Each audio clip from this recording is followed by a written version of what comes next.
In the shadow of the Colosseum, where the echoes of gladiators' roars once filled the air, lies the story of a civilization that ruled the world for centuries.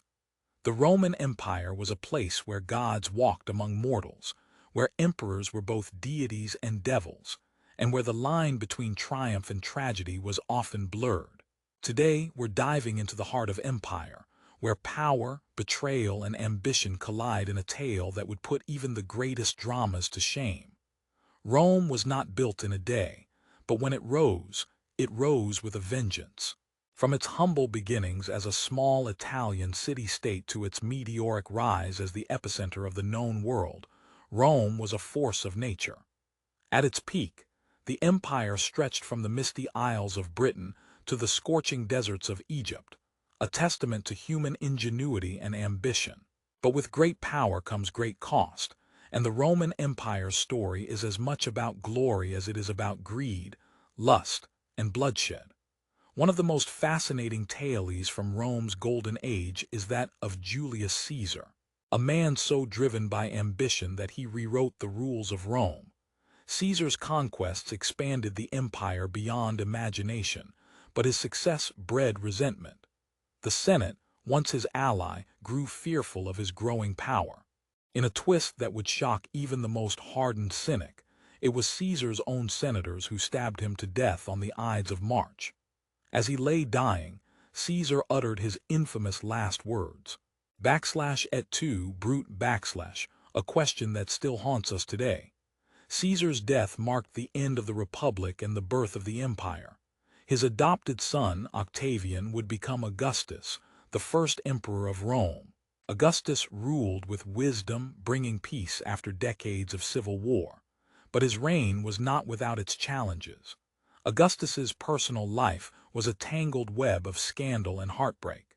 His daughter Julia was exiled for her alleged adultery, and his grandsons, whom he groomed to succeed him, died under mysterious circumstances.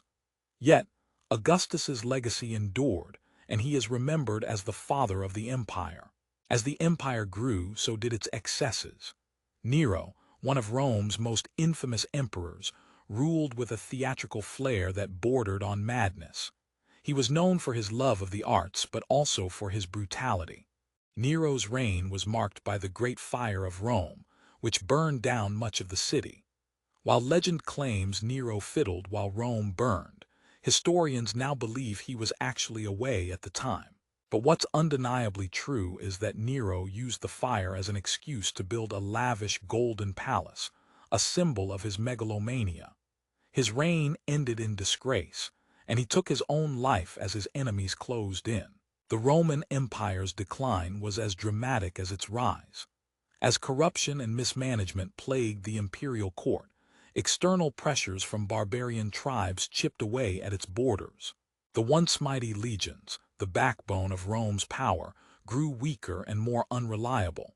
In 378 AD, the Battle of Adrianople was a humiliating defeat, and by the 5th century, the Western Empire had fallen to barbarian invasions. The Eastern Empire, known as the Byzantine Empire, would limp on for another 1,000 years, but the Rome we think of was gone. Yet, even in decline, Rome left us with an indelible legacy. Its laws, architecture, and governance shaped the modern world. The Roman Empire was a testament to human potential, both for good and ill. It reminds us that even the greatest civilizations are not immune to the forces of time and hubris.